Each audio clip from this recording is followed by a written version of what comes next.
చిన్న ప్రార్థన చేసుకుంటాము.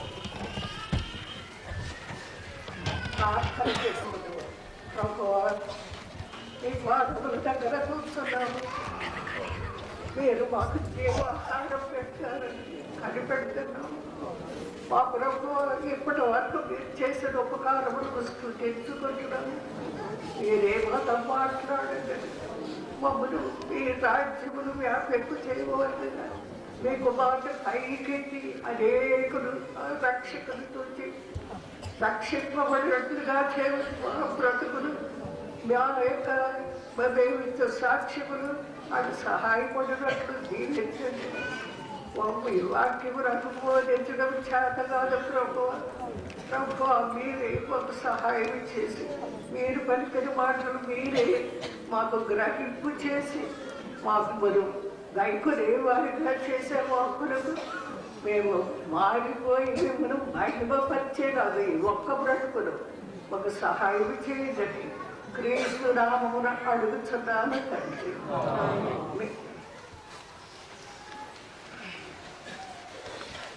నేను ప్రభువు దగ్గర ప్రయాణంలో వస్తూ ఒక మాట అడిగిన, ప్రభువా, నేను చెల్లకు ఎక్కువ సహాయం చేసే అనేకులు లేచినారు విశాఖపట్నంలో.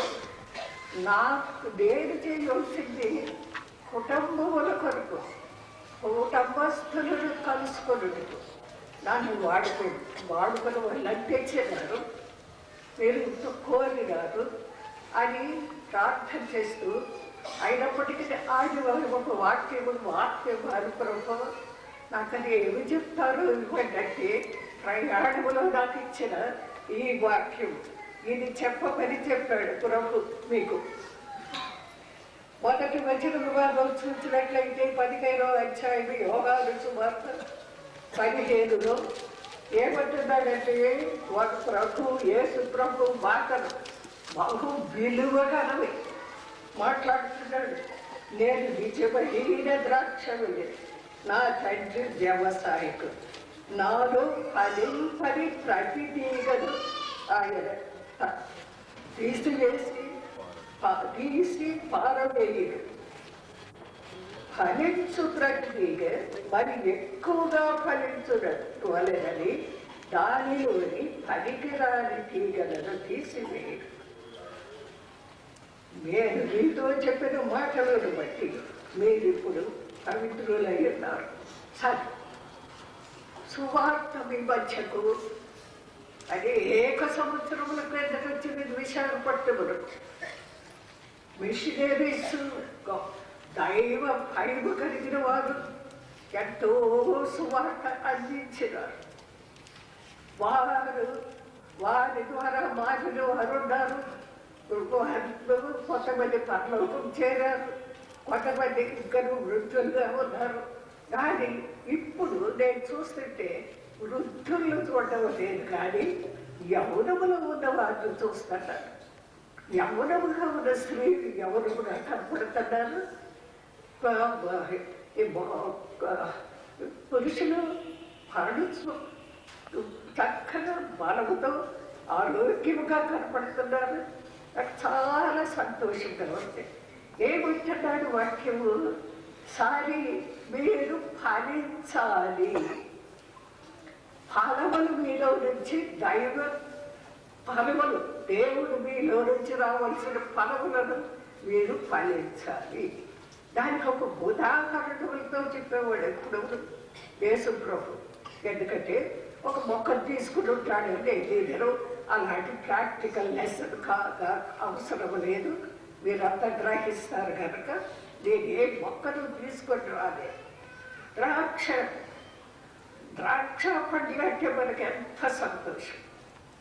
ఆ ఫలములు ఫలించాలంటే ఎంత జాగ్రత్తగా చూస్తారు, వాటిని ఎంత చక్కగా ఉపయోగపరుచుకుంటారు.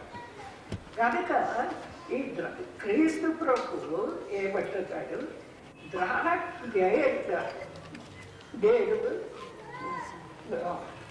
నేను నిజమైన ద్రాక్షవల్లిని, నా తండ్రి వ్యవసాయకుడు. దానిలో ఫలింపని ప్రతి తీగను ఆయన తీసి పారవేయాలి. ఫలిస్తున్న సువార్త ఎంత కాలం క్రిందట వచ్చింది. మంచి సువార్త వచ్చింది. విశాఖపట్నంలో మంచి దైవజనులు సపోర్ట్ పడ్డారు. కానీ ఏమి ఫలిస్తున్నారా? ఫలములు కావాలి మనకి. వడ్డీ మన ప్రయాసంతా ఫలం. దానిని మనం ఫలములలో చూస్తాము. మన గృహముల్లో ఫలము కావాలి. బిడ్డలు ఫలవంతులై బ్రతకాలి. మంచి యోగ్యులుగా బ్రతకాలి. తరువాత బ్రతకాలంటే తల్లిదండ్రులకు లోబడి ఉండేవారే, దేవుని భయములో పెరుగుతున్న వారే ఆ యొక్క చక్కని ఫలములు వారి బ్రతుకుల్లో చూస్తారు, చూపిస్తారు ఇతరులకు. తర్వాత దేవునికి బట్టలు తెస్తారు. ఇవన్నీ కూడా జరగాలంటే ఏమంటారు? మనము తీగలు పట్టు తీగలు. ద్రాక్ష చెట్లు చూశానో లేదో నాకు తెలీదు. నేను చూశాను ద్రాక్ష తోట, జర్మనీలో చూశాను. చూసినప్పుడు అక్కడ ముళ్ళు ఉంటాయి. అవి అన్నీ దోచుకుని వెళ్ళాలి. వాటిల్లో నుండి ఫలములు అన్నీ తీయాలి. తీసి వేరుగా ఒక పుట్టలో వేయాలి. అది చాలా పెద్దది. పెంచడము కష్టమే, దాని పంటను కోయడము కష్టం. అయినప్పటికీ పని చేస్తున్న వారు చక్కగా చేసుకుంటున్నారు, అలవాటు పడ్డారు. కానీ ఇక్కడ క్రీస్తుతో అడ్డు కొన్న వారు మాత్రమే ఫలిస్తారు. మనం ఎట్టి తీయగలబడ్డ అడ్డుకున్న కొమ్మలు కట్టుకున్న బ్రాంచెస్ కట్టుకున్న తీగలు మనం. కానీ అవి అడ్డుకున్నంత సేపే అవి ఎండిపోతాయి. ఎండలకి ఎండిపోతాడా? వాటి యొక్క సంబంధము అసలైన ద్రాక్ష మొక్కతో సంబంధించి ఉండకపోతే ఫలించదు. మనకన్నిట్లో ఫలములు కావాలి. మన ప్రయాసలన్నిట్లో ఫలము కావాలి. మరి అలాగైతే ఈ క్రీస్తు ప్రభు అని చెప్పి మీరు మాత్రంగా తీగలు మాత్రమే, ప్రక్కనున్న చిన్న తీగలు. అసలు నేను ద్రాక్ష తండ్రి వ్యవసాయకుడు. ఆయన ప్రయాసపడుతూ ఉంటాడు నా తండ్రి. కనుక మీరు ఫలించకపోతే నరికి వేయబడి వ్యవసాయదారులు అంతేగా ఎండిపోతుంది. అన్నింటినీ కొట్టేయాలి. వీటిని పాడు చేసినవి అన్ని భాగాలన్నీ ఆ బ్రాంచెస్ అన్ని తీగలన్నీ కొట్టేస్తారు, పారసేస్తారు, కుప్పలో వేస్తారు. అలాగే ఫలించమంటున్నాడు మనల్ని. మనం ఫలించేవారు లేదా పాడు చేసేవారు. కొన్ని పక్షులు పాడు చేసేస్తామండి. పంటను పాడు చేసే పక్షులు. తర్వాత తోటలను చక్కగా అలంకారంగా మంచి పబ్లిక్ గార్డెన్స్ ఎలాంటి వెళ్ళి చూసామంటే ఎంత చక్కగా పెట్టి ఉంచుతారు. ప్రజలు చూడడానికి అక్కడ అన్ని ఉంటే కొనుక్కోవడానికి చూస్తుంటారు.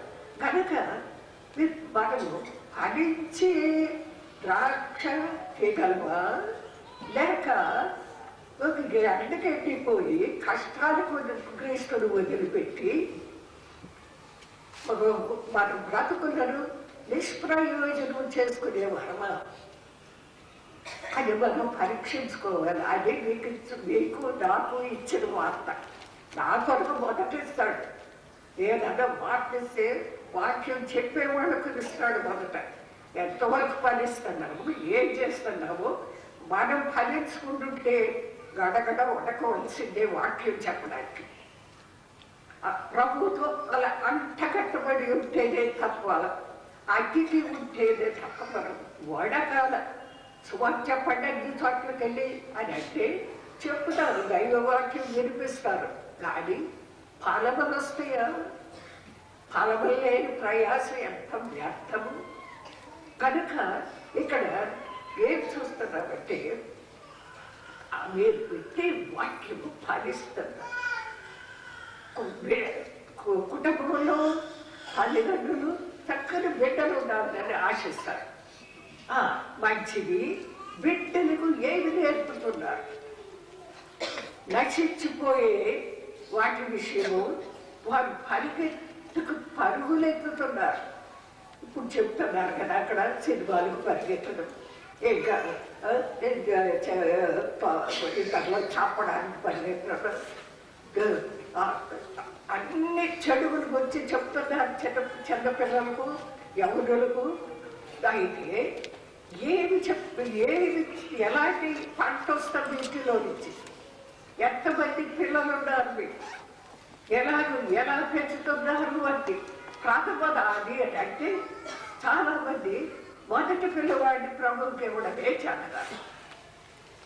ఒక మొదటి కుమారుడిని ప్రభువుకి ఇచ్చినట్లయితే, ప్రభువుతో అంటగట్టినట్లయితే, అంటే ప్రార్థన నేర్పి వాక్యం నేర్పి పెంచుతుంటే తర్వాత పిల్లలు అన్నం చూచి మారుతారు.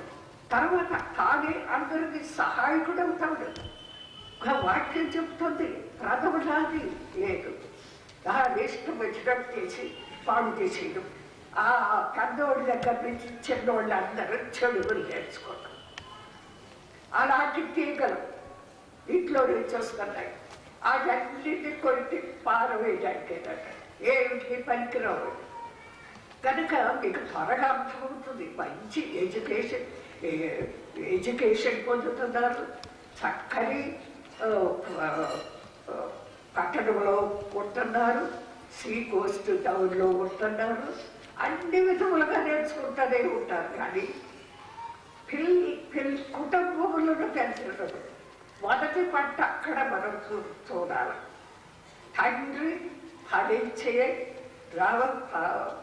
ఆశీర్వాదంతో పొందగలిగిన ఆ క్రీస్తుతో అంతకట్టబడి ఉన్నాగా ఉన్నట్టయితే ఆజ్ఞలన్నీ నేర్పుతాడు. ఆజ్ఞలు గైకొట్టడం నేర్పుతాడు. గైకొట్టు కొట్టాలన్నీ పిల్లలు గైకొట్టారు, పిల్లలు ఫలిస్తారు. అలాగే తర్వాత తల్లులను చూస్తారు. జ్ఞానులు అవుతారు. తల్లులకి ఏం తెలుసు? ఎలా పెంచాలో పిల్లల్లో పెంచడం తెలుస్తుందా? ఏమీ తెలీదు. అంటే భోజనం ఉండి చక్కగా పెట్టడము, బాగా తినడం లేదా ఆ పొట్టం సవర్ చేయడము, అలాగే తల్లులకు ఒక సంతోషం. అదే అది కాదు. ఏమి నేర్పినావు? అప్పుడు బడికి వెళ్తున్నాడు, ఏమి నేర్చుకుంటాడు అక్కడ? ఎవరు కాపాడుతున్నారు వాళ్ళు అక్కడ? ఆ పిల్లల్ని వెంట సాగితం ఉంచేవాళ్ళు ఉన్నారు. ఏమి నేర్చుకుంటున్నారు? అందుకనే ఈ రిట్రీట్స్ ఏం చేస్తారంటే చక్కగా టీచర్స్ పిల్లలు వాటిని ఎలా కాపాడాలో, వాళ్ళకి ఏం సహాయం చేయాలో వాళ్ళు చూస్తారు. వైద్యులు, డాక్టర్స్ ఉన్నారు, మాట్లాడతారు. ఎలాగో వాడి విషయమై చక్కని సదుపాయం చేసి స్వస్థతలు వారి కొరకు వాళ్ళు ఆ భాగం చూస్తారు. అన్నిటికంటే వాక్యం వినిపించాలి, దైవ వాక్యము. మా తండ్రికి 11 మంది పిల్లలు. మేము మా కుటుంబం, మా తండ్రి కుటుంబంలో 6 ఆడపిల్లలు, 5 మగ పిల్లలు. ఈ 7 ప్రాంతంలో చేశారు మా తండ్రి.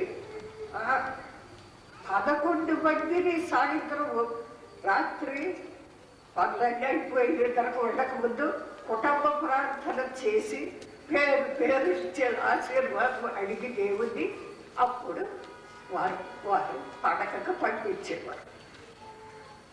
ఇప్పుడు మేము చూసే పంటే వస్తుంది వారి దగ్గరలో నుంచి. ఎలా వస్తుందంటే చాలా అందరూ ప్రభువును ప్రేమించేవారుగా మారిపోయారు. 11 మందిని. ఇప్పుడు పరలోకములో 90 గుణాలు దీర్ఘాయుష్ వాళ్ళకి ప్రభు ఇచ్చాడు, దైవ భయం ఇచ్చాడు. అందరూ కూడా దేవుడు పరలోకములో 90 గుణాలు, ఇంకిద్దరు ఉంటామంటే. నాకు చాలా పెద్ద వయసు ఇచ్చేసాడు ప్రభు. ప్రభుని స్థుతిస్తున్నారు. చెల్లి ఒకటి ఉంది, చెల్లికి 91 సంవత్సరం, నాకు 98 సంవత్సరాలు. ఏంటి ఆశ్చర్యము! ఫలించని ప్రతి చెట్టు కొట్టివేయబడుతుంది.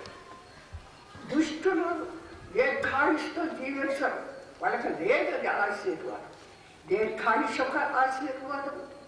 దేవుని కార్యములు ఇతరులకు ప్రచురము చేయడం, సువార్త చెప్పడము, కుటుంబములుగా ఆరాధించడం, సంఘములో పరిశుద్ధత నేర్చుకోవడం, ప్రవర్తనలు మన కుటుంబంలో నుంచి ప్రవర్తన రావాలి. మా కుటుంబం ఎలాగుంది అని మేము చూస్తే, మా కుటుంబంలోకి ప్రభు ఇచ్చిందే ఆశీర్వాదం ఇచ్చాడంటే, పెద్ద కుమారుడు కొంచెం లేట్ చేశాడు కానీ 15 సంవత్సరములు లేట్ చేశాడు కానీ మేము వాక్యం చెబుతూనే ఉన్నాము, మాకు లోబడుతూనే ఉన్నాడు. కానీ 15 సంవత్సరములు మారాడు. ఇప్పుడు ఇక్కడ బిడ్డలకు మీ బంధువులకు సహాయం చేస్తున్న కమల 13 సంవత్సరములకు మారిపోయింది. హృదయం ఇచ్చేసింది ప్రభు దగ్గర నేర్చుకోవడం, ప్రార్థన వాక్యము నేర్చుకుంటాడు. పక్కనిద్దరు వాళ్ళ ఒక అబ్బాయి కూడా మీకు తెలుసు, ఫ్రాన్సిస్ కొన్నవాడు. అతను అది ఇంకొక చెల్లి ఉన్నది కమలకి. ఆ పిల్ల కూడా చిన్నప్పుడే నేర్చేసుకుంది పనులు. 13, 12, 10 సంవత్సరాలు ఇప్పుడు మారిపోయి కుటుంబంలో ఫలములు చూస్తారు. ఏమి ఫలములు? పరలోకము ఇంటిలో ఉండడం చూస్తాను. ఏమని అనుకుంటాను నేను? ప్రభువా, మేము పెంచలేదు, మేము వాళ్ళతో ఆ బడులు కట్టగలమా? దేవుని ఆత్మ వాళ్ళతో వెళ్తారు, దేవుని దూతలు వెళ్ళి సహాయం చేస్తారు.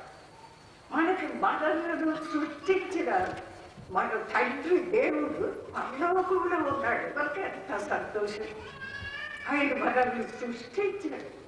ఆయన కొరకు ఆయన సృష్టించిన సృష్టి మీద రాజులు కాదు, అధిపతులు కాదు, తండ్రులు కాదు, పనులు కాదు, అక్క చెల్లెళ్ళు కాదు, బ్రతుకుటకు ఆ సృష్టి అంతటి ద్వారా ఆయనకు రావాల్సిన మహిమ వచ్చుటకు ఏర్పాటు చేశాడు. ఈ జనం ఎంత మంది ఉన్నారు ఇప్పుడు ఇక్కడ ఈ కొంచెం స్థలములు ఎంతమంది చేరుకున్నారు. ఒక్కొక్క స్థలంలో చూడండి ఎంతమంది ఉన్నారు. వాళ్ళకి దైవభయం వేయలేదు. పట్టణములు అంటారు బాగు చేయడానికి ప్రభుత్వం చూస్తాడు. ఒక ఆశీర్వాదం విడిచిపెట్టాలి మనం ఆశీర్వాదం విడిచిపెట్టగలిగిన వారు ఒక శాపం విడిచిపెట్టారు. సైతానుడు మన చుట్టూ తిరుగుతానే ఉంటాడు.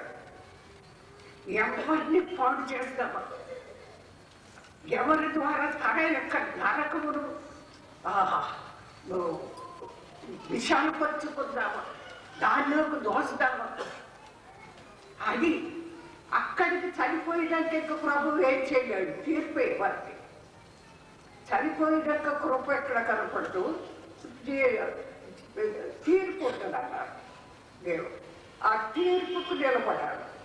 ఎవరెవరు ఏం చేసామో ఏమిటి విషయం తీరుస్తారు కనుక. ఎందుకంటే దేవుడు న్యాయవంతుడు, పరిశుద్ధుడు, ఆయన తప్పులు చేయడు, ఆయన ఎవరిని నాశనానికి పంపడు. కుమార్తె ఇచ్చాడు, కుమార్తె యొక్క రక్తము అందరి చేత ధారపోసాడు అందరికీ కొరకు. కాబట్టి దేవుడిని నిందించడానికి వీల్లేదు. క్రీస్తు ప్రభువుని దీవించడానికి వీలు లేదు. అవి పరిశుద్ధంగా తగ్గి చిత్తము ఆజ్ఞలు గైకొని చిత్త ప్రకారం బ్రతుకు వెళ్ళిపోయాడు. అందరినీ ఏమన్నాడు? ఒకరినొకరు ప్రేమించుకోండి. ఎలా ప్రేమిస్తారు? ప్రేమించడం ఆ ప్రేమ దేవుడు ప్రేమ అయి ఉన్నాడు. మనుషులు ఆయన సృష్టించిన మనుషులు అందరిలో ప్రేమ లేదు.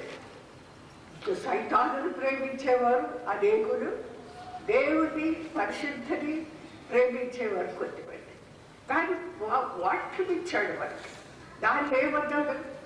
మీ సృష్టికర్త, మన సృష్టికర్త అయిన దేవుడు పరిశుద్ధుడు, మీరును పరిశుద్ధులై ఉండండి అంటే మంచి ఉద్దేశాలు. కష్టాలు పడాలి అనేది ఇది కష్టాలు కష్టం కాదు, నరకంలో కాగే కష్టమే పెద్ద కష్టం. ఏంటంటే అక్కడికి వెళ్ళి అడుగుతున్నాడు ఆ ధనవంతుడు. ఆ ధనవంతా దాచుకుని ఏమి ప్రయోజనంగా వాడక నిష్ప్రయోజకులై ఉన్నందువల్ల ఏమి జరిగిందంటే అక్కడికి వెళ్ళి ఆ లాజరును పేదవాడేమో దేవుడిని ప్రేమిస్తున్నాడు, ధనికుడేమో కూర్చుకున్నాడు. అంతా విడిచిపెట్టి వెళ్ళాడు. ప్రభు పిలిపొచ్చినప్పుడు నాకు 5 సహోదరుడు, ప్రభు వాళ్ళు ఇక్కడికి రాకూడదు, ఇక్కడ ఏమీ లేదు, ఏడ్చుకుంటుంటారు, ఈ నరకంలో తిట్టుకుంటుంటారు, దూషించుకుంటూ దేవుడిని కూడా దూషిస్తూ ఉంటారండి.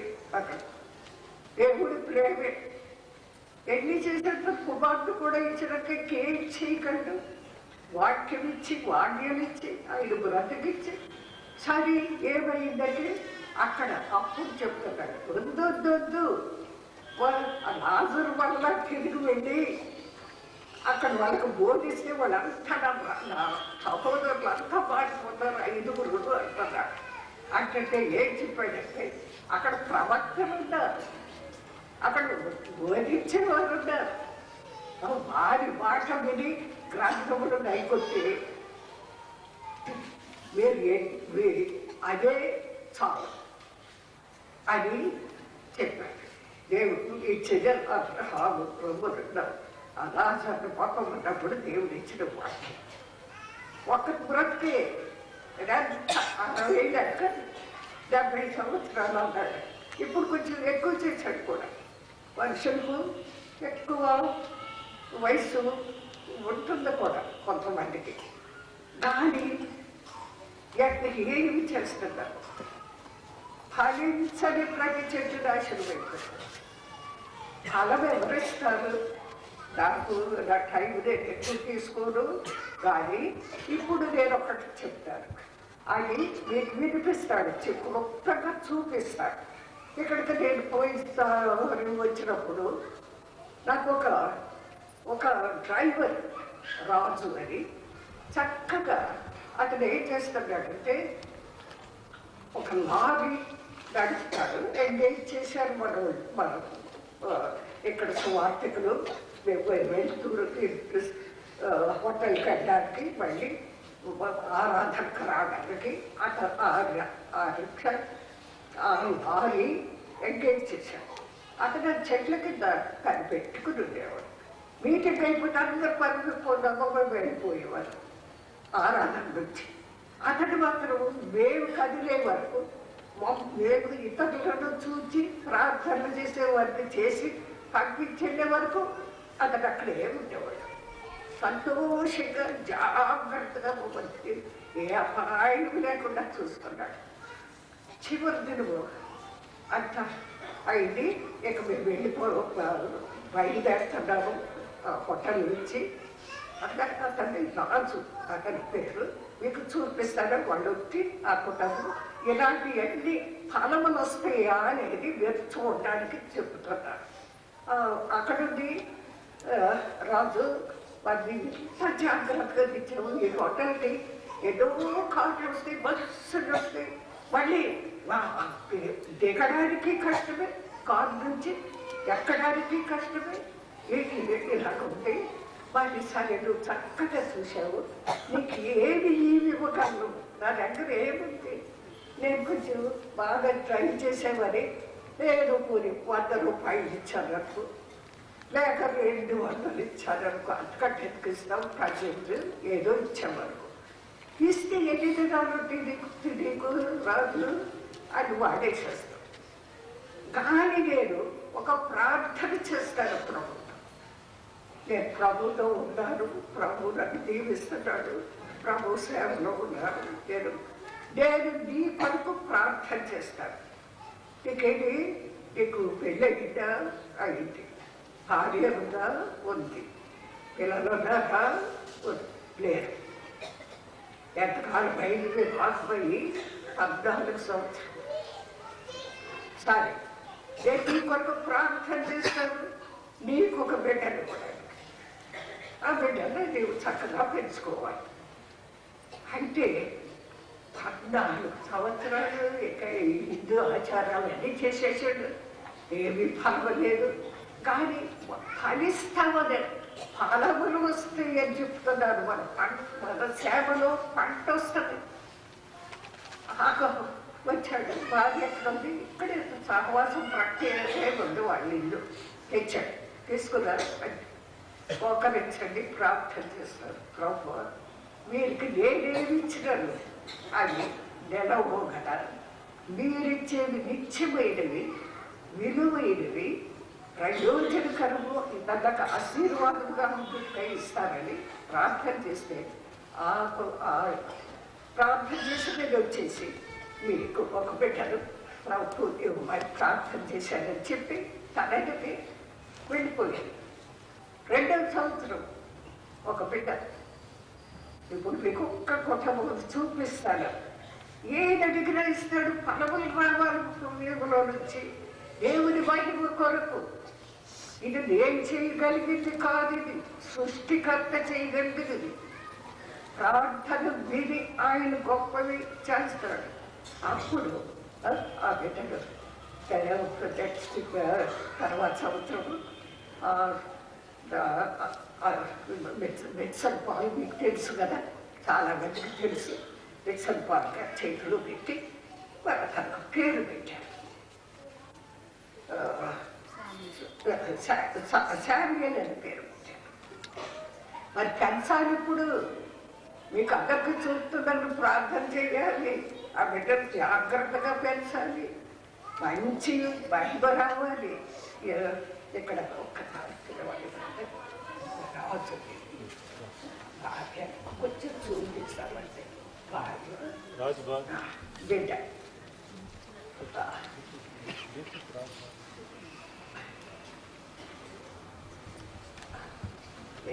సిద్ధంగా ఉండమని, ఊహించు వాటికంటే అత్యధికంగా చేస్తాడంటే. కీర్తనలు చదవండి, మన దేవుడు మనం అడిగిన దానికంటే ఇదిగో నీ కుటుంబం నీది ఒకరితో చేసి మీరు దాన్ని ప్రార్థన చేస్తే వారికి ఈ స్వభావం ఎంత ఆశ్చర్యం. బిడ్డలు ఇస్తారనేది కాదు, బిడ్డలు ఉన్నారంటే పెద్ద పూచి మంచిది. వారి కొరకు ఆ కుటుంబం కొరకు ప్రార్థన చేయండి. నా భారం ఏంటంటే ఆ పిల్లల్ని ఎలా పెంచుతారు, ఏం చేస్తారు, దేవుడు ఇచ్చింది ప్రభు మహిమ కొరకు పెంచాలని అనుకుంటుంటే మన ప్రసన్న కుమారు మన ప్రభు ఏర్పరిచిన సేవకులు ఇంటికి దగ్గరలో ఉన్నారు కనుక అక్కడ ఆరాధనలకు పెడతారు, తెస్తుంటారు, ఇక్కడికి వస్తుంటారు. అలా పెరుగుతున్నది ఆ కుటుంబం. ఎంత జాగ్రత్తగా పెంచాలి. అజ్ఞానులైన స్త్రీలు తమ చేతులతోనే తమ ఇళ్ళను బోడ వెనకేసుకుంటారు. జ్ఞానం కలిగిన స్త్రీ తమ ఇల్లు కట్టుకుంటుంది, భర్త కొరకు ప్రార్థన చేస్తుంది, పిల్లల కొరకు ప్రార్థన చేస్తుంది. సైతానుడు ప్రార్థన కూడా చేయలేడు, నిద్రపోమంటాడు. నాకు చెప్తున్నాడు, నేను చెప్పినట్టున్నాను మీకు. వచ్చి ఇక్కడే కదా మనసు ఉంటే నీకు నాకు ఉదయం 11 గంటలు 10కి మధ్యలో నిద్ర వస్తుంది. నిద్ర వస్తుంటే సైతాన్ వచ్చి అక్కడ వచ్చి మనసం అక్కడే ఉంది కదా పండుకోమంటున్నాడు. వయసును బట్టి పండుకోమంటున్నాడు. నేనన్నాను, వచ్చారు. సైతారా నాకు తెలియదు అని ఎవరో నాకు తెలుసు. మనం గుర్తిస్తాము సైతాను మాటలు, దేవుని బిడ్డల మాటలు. ప్రభు జ్ఞాపకం చేస్తాడు దేవుని బిడ్డల మాటలు. తగ్గిన వారికైతే దొరకదా మాటలు. అప్పుడు ఏం చెప్పారు, నేను ఎరగరా సైతానా, శిష్యుల్ని చక్కగా క్రీస్తు ప్రార్థన చేయండి చెయ్యండి అని చెప్తుంటే నిద్ర పెట్టేశాడు. సాక్ష్యములు ఎవరూ లేకుండా వాడి సాక్ష్యం అంతా చెడగొట్టి మేమెరగం క్రీస్తుని క్రీస్తుని మేము ఆయనతో లేవని చెప్పేసి ఆయన ఒక్కడే నిలబెట్టారు సిలువ. ఎవరు అక్కడ సహాయం చేయలేకుండా. కాబట్టి నేను నిద్రపోను, నేను బైబిల్ చదువుకుంటానని బైబిల్ చదువుకుంటాను. నిద్ర వస్తుంది చక్కగా ఎంత రుచి ఉంటుంది బైబిల్. ఆ బైబిల్ చదువుకోవడం నేర్పించాడు నాకు. ఇప్పటికీ ఎంతో చదువుకుంటాను. కనుక ప్రభువు రాక్షసుల్ని ఆయనలో ఫలించని వారు నరికి వేయబడి కుప్పలో పడేయబడతారు. అది మీకేమది నన్ను నేర్చుకోమని ప్రభు ఇచ్చిన వాక్యం. అది మీకు అందించాను నేను. ప్రభు దేవుడు అందరినీ ప్రయోజకులకు చేయాలి. ఆ పిల్లలకు నేర్పుతున్నాయి, మీరు నేర్చుకుంటున్నారు. వెళ్ళగలిగిన వారు సంఘములోను సండే స్కూల్స్లోను కుటుంబములతో వచ్చి ఆరాధించండి.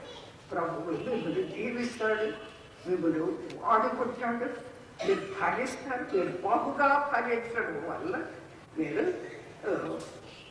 ఆయన శిష్యులుగా అయిపోతారు. అంతేకాదు మీరు ఒకరినొకరు ప్రేమించుకుంటారు అన్నాడు. దైవ ప్రేమ. నేను శిష్యులందరినీ ప్రేమించాను. వాళ్ళు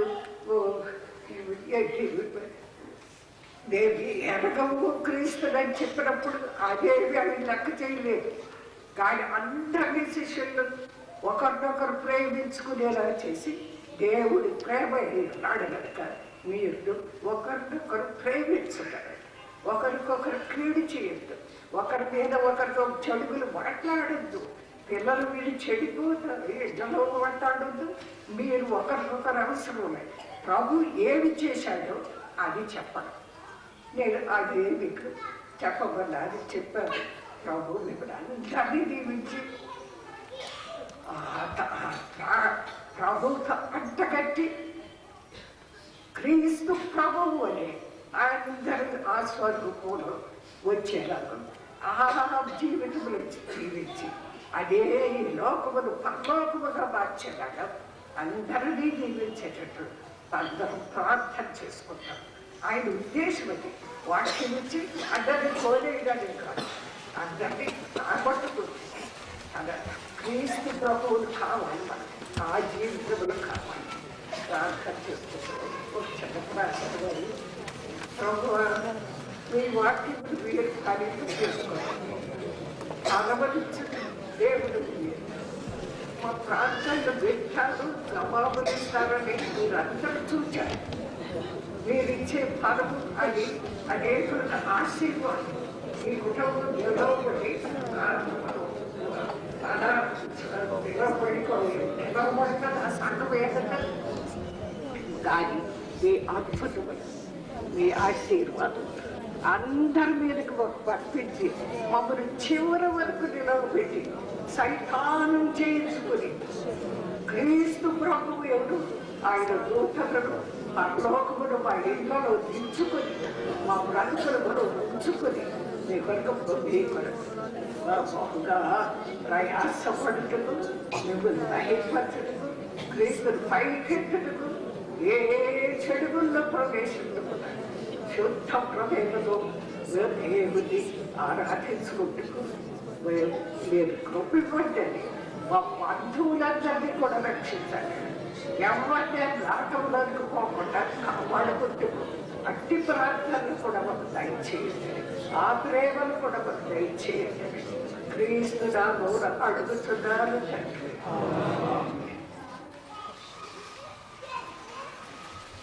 కీర్తని